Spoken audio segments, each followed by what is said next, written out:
Hi, everybody. Welcome to Next in Creator Media. I'm Mike Shields. I'm here with Lucia Moses. She is a senior correspondent at Business Insider. Hey, Lucia. Thanks for being here.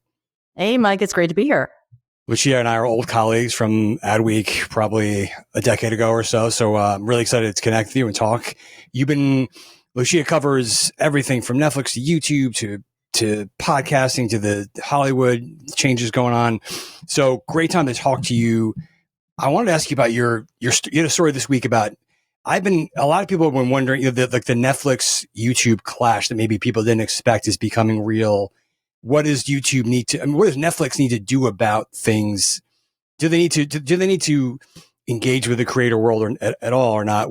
You mentioned that they are talking to podcasters. Talk about what you learned there and what's going on in general. Yeah, it's really interesting. It's sort of an evolution of Netflix working with creators. So you go all the way back to when they had Cobra Kai, which was born on YouTube but is a huge hit on Netflix. Yeah, which is kind of ironic. Yeah. And they have they have evolved in how they talk about YouTube. They've talked about it in the past as a threat. They know it's a threat to people's time. More recently, I've noticed them talking about it like in more like conciliatory terms, like, we have our strengths, we're, top shelf, premium long form content, and YouTube is,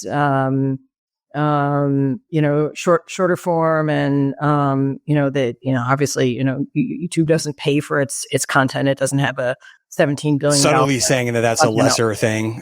Yeah. In a way. Yeah. But lately, they've talked about how, we have this great history of finding creators in other places and like, upping their game and bringing them to Netflix and making them successful. So now, like, next evolution of that, or next, I guess, stage of that evolution is looking at podcast creators who are podcasters.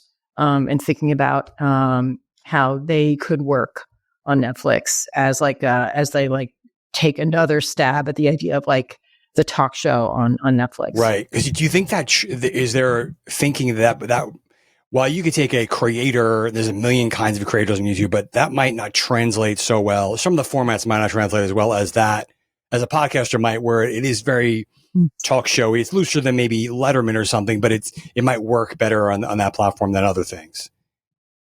Yeah, I think, a criticism of the past stabs that they've taken at doing like talk shows on the platform is that they'll take somebody and as is their practice, they'll really produce it. It'll look very slick and snazzy. Yeah. And people want to see creators just kind of do their thing, like, hold forth. And, they want to feel like they're hearing directly from that person. Right. The authenticity, the unpolishedness is sort of a part of the appeal. That's a core feature of it. Yeah. Which is, it's funny because you talk to the traditional media companies, and they've been going through various stages of denial, have been, very much like, YouTube doesn't really matter. That is, advertising doesn't work as well as short form, as people are screwing around. And then they've had to kind of maybe accept, this creator thing is kind of humongous. And it's like a generational shift in the way people entertain themselves.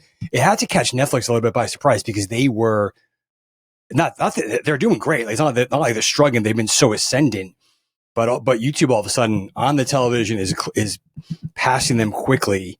So they've got to, I guess everybody has to kind of react to that in some way. Yeah. And you're seeing every major streamer, every global streamer is doing some version of this, right? You saw like Amazon getting into doing the deal with Mr. Beast, with Beast Games. And Amazon is like probably leaned in the most when it comes to creator content. I want to come back to Amazon if we can. What do you think Netflix, let's stick with them for a second. How do you feel like they're, besides the whole creator push and how do they figure out that use case? What's your take on the ad plan? Like, for a while, it seemed like it was going slow. They're getting some traction. I don't know how big the audience is still. because they use kind of fuzzy numbers. But what's your sense in the market? Are they getting where they need to be? I think there is a sense of optimism, like they're going to figure it out. Maybe they're not there yet, but they are, going from the crawl to the walk phase. So they are, over half of the people who sign up for Netflix now in the markets where the ad tier is available are taking the ad tier. It's not for nothing. They've raised the price on the ad freeze. It's, I don't know, close to $20 or something a month. And it feels like it was $7 not that long ago. It's not nothing. That's all by design. They want you to take the ad tier, so they're kind of engineering that. I think something like, and the estimate is like 50 million US users on the ad tier. That's bigger than it used to be, but still small from an advertiser perspective. Right. I think Disney and Amazon are like twice that. Right. And of course, Amazon turned on advertising for everybody overnight, where Netflix has either been trying to do it gradually. That's gotta sort of drive them a little nuts that they were trying to build this thing, and then all of a sudden Amazon came around the corner and flooded the market. Yeah. It doesn't help your pricing. But they're going to be turning things on like programmatically this year for the US. So that'll with their own stuff, right? With their own tech now. Right. Yeah. So it'll be interesting to see how does that bring in a whole bunch more demands and make it easier to buy. I want to come back a little bit, circle back to the whole podcaster thing. It's obviously having a big moment when you see how many post-election everyone's into this alternative media hype, and that's how Trump did 1 million of them, and that's how we won, or that's the thing. Do you think podcasting? It's kind of been it's been a fast growing medium for a while, but I feel like it got stuck in the audio bucket. Like it was a radio alternative, which is not a bad business, but it's not monstrous. Do you think that's going to change? Could this get into the video budgets and the upfront conversations, some of the podcasts out there, or is that a stretch? Yeah, I could see that happening. I mean, I think a couple things. Podcast listeners are used to ads. They're used to those host read ads and increasingly, the programmatic ads. So it's friendly to ads. And I feel like YouTube made making a lot of noise, showing that they are not only a home for podcasting but for video podcasting, for watching podcasts, is kind of like waking up people again to the fact that this is not just for listening; this is for watching. Yeah, and this is something like Gen Z is really doing in a big way. So I think it's going to be another factor that gets advertisers to give these podcasts a second look. And you mentioned in your article this week, I think that it's habitual, which brands like that. They like that because it's television like when it's consistent, when audiences are accumulated consistently. Yeah. Appointment viewing. I mean, if you want to zoom out, it's just like another form of episodic content. Yeah. Whether it's video or audio, it's appointment viewing. What did you think this week? It's not super surprising, but with YouTube's, Neil Mohan does this annual letter, and they announced that the majority of their consumption, or at least viewing time, I think, is now on TV versus desktop and mobile, which you can see it coming, but it still feels like that's significant. Do you think that's going to resonate in the market in a big way? Does that mean anything? Yeah. Like you said, you see it coming, but it's sort of like when in the past year they became like number one in the Nielsen gauge.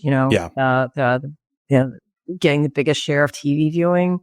It happens 1 month. That's one thing. It happens for 6 months in a row is another thing. When you pass these milestones, then I feel like, there's really a tipping point. Everybody starts writing about it. Everybody has their hot takes. Everybody starts talking about it, and it just, it becomes more real. So, and YouTube has been, has always had this, a little bit of, you have some advertisers or ad buyers, like, still kind of put them in that, um, less premium bucket, second tier bucket. It's not really TV. So this is like another, moment for YouTube to like drive home that, this is where the viewing is. This is where TV dollars, those big TV dollars should be going. Yeah, and they've always had to fight that, the brand safety aspect because it's so wide open. I wonder if that's going to change, because brand safety seems like it's a little bit out of vogue right now, and you don't want to be seen as censoring, or we're in the masculine energy era again, so no one cares about of those issues. Yeah.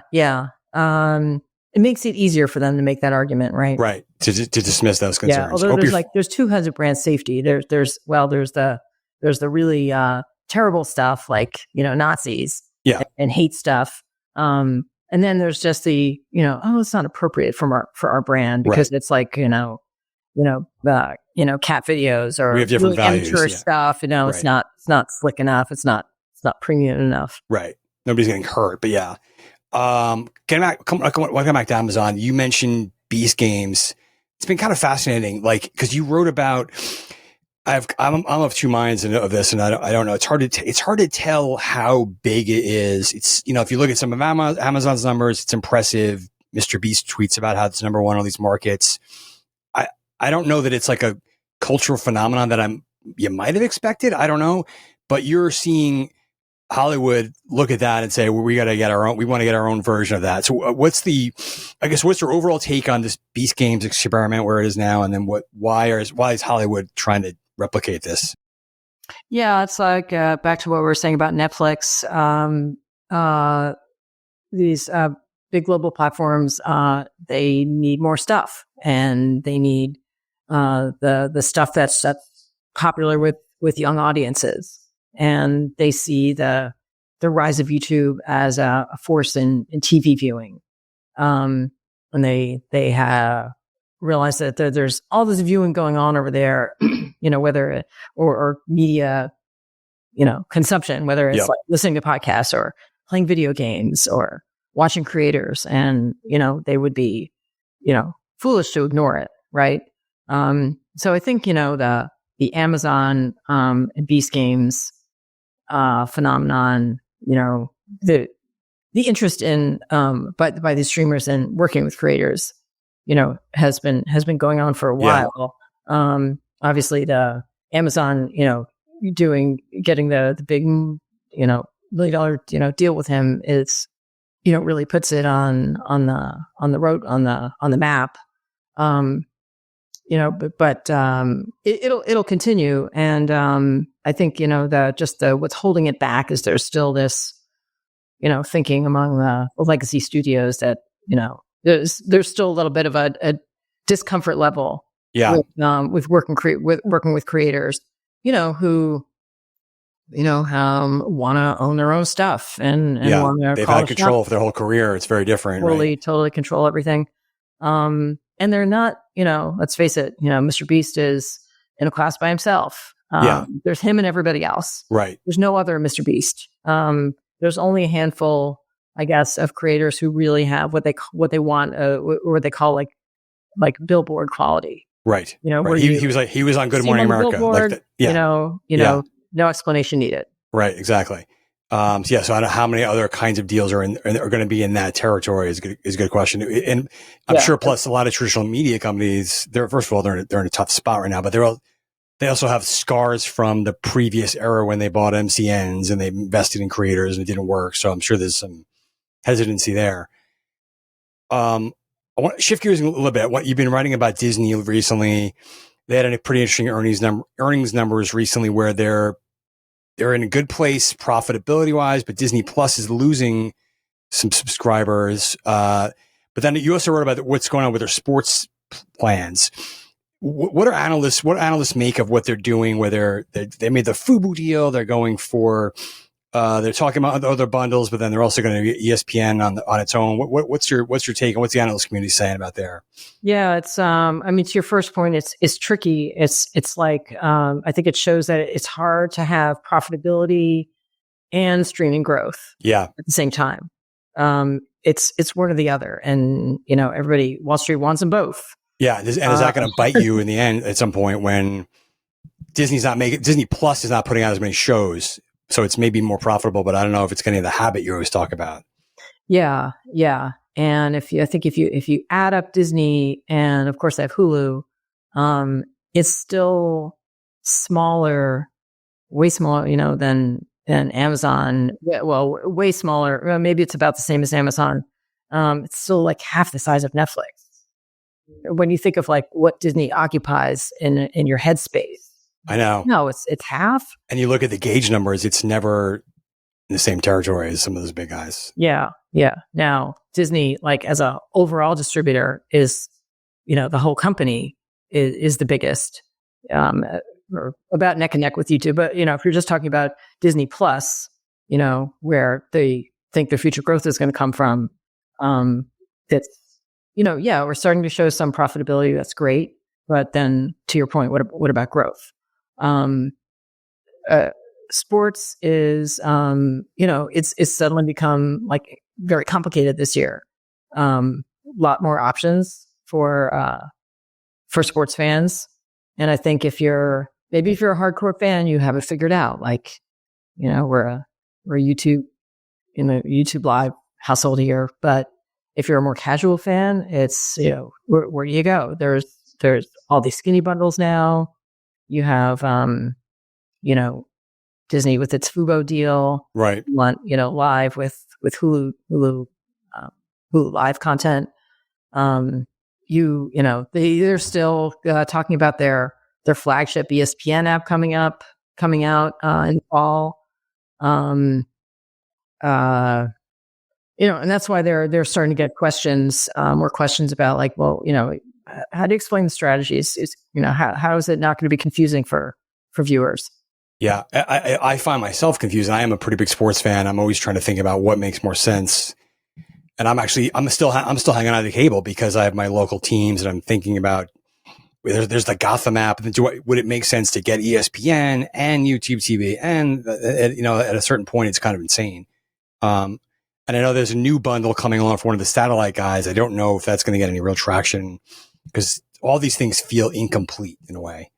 Right. Yeah, you have to think that at some point there's going to be some consolidation, right? But it's interesting because it seems inevitable. Like you see, Tubi had a really big numbers for the Super Bowl. There's a streaming first audience for these live events. I wonder if we're going to a place where you're going to have all the big sports rights go to streamers, and what does that do to the big media companies? And that's a ways away, but I wonder if that's around the corner and it's really going to change the dynamics. Yeah. Everybody, wonders like, where is it on the calendar, and how the big leagues, still have that good relationship with the networks and want to keep it, and they kind of want to have it all. So, but I guess the biggest losers are the sports fans, right? Because it's not all just. Like it's harder and more expensive. Entertainment, scripted entertainment, just like all moved over to streaming. Right. Sports fans, you need like Excel sheet to kind of figure it out. Yeah, very true. I want to ask you. You've been writing just a lot about the state of Hollywood lately, and what kind of they're making less. There's consolidation, and a lot of stuff is moving out of LA. This is before the horrible news of the last few months. What's the vibe right now when you talk to the Hollywood community? Or is it like just negativity, fear, uncertainty, and where do you think? What are some indicators of where the business might be headed? Yeah, it's this shift out of Hollywood has been happening for a while. It's could look at it two ways. I mean, Hollywood is still has the lion's share of the industry. It is the bedrock. But you've got really good financial incentives coming from other states, other countries, Canada, overseas. And that I think is going to be, LA will talk about like sound stages and talent and services, but those incentives are the biggest driver of where the productions are going to go. And yeah, so there's a lot of malaise. You've got a lot fewer shows getting made. You've got fewer episodes of those shows. So a lot of less work to go around. On the other hand, there is growth, in other areas like, the creator economy and some growth in gaming. But, that doesn't just replace what's happening. Yeah. No, and it's interesting bringing it back to the creators. You're seeing them, and Mr. Beast is famously in North Carolina, but like Neil Mohan was talking about, this creator's got a studio in Birmingham, and this one's in Texas, and Dude Perfect, like they're not central, or they definitely don't seem to be tied to LA, which I don't know what that means for the future of the business, but it seems like it's very fragmented. Yeah, I mean, I think that's true. It's also true that like the rest of legacy Hollywood, the creator economy in LA is very strong as well.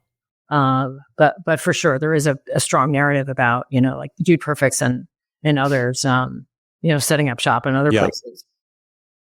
Lucia, what else should we be looking for the next couple months of this year? What are you eyeing in terms of like the ad market? The upfronts are even coming soon. What are some of the trends or things you're looking at right now?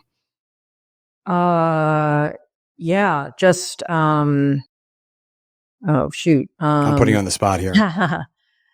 Yeah, just the where it seems like you got like Nielsen kind of reasserting itself. If you're paying attention to like the granular buying the currency wars. Yeah, ongoing demise of the cable networks. You have a lot of potential like really big M&A on the horizon. You've got those legacy networks being spun off. You got massive merger of these two ad holding companies, and everyone's talking about the potential for like a lot of people being out on the street as a result of that. Seems like a deal friendly environment, but then you have the Trump hates media factor, so you don't know where these things are going to go. Right. Do I, if I don't have to do a deal this year and I can wait till things, I see how things are playing out, maybe you do that, right? Right. But no, it should be fascinating. Well, we're going to keep reading your coverage. Thank you so much for your time here. Great conversation, Lucia. You bet. Glad to do it. Thanks.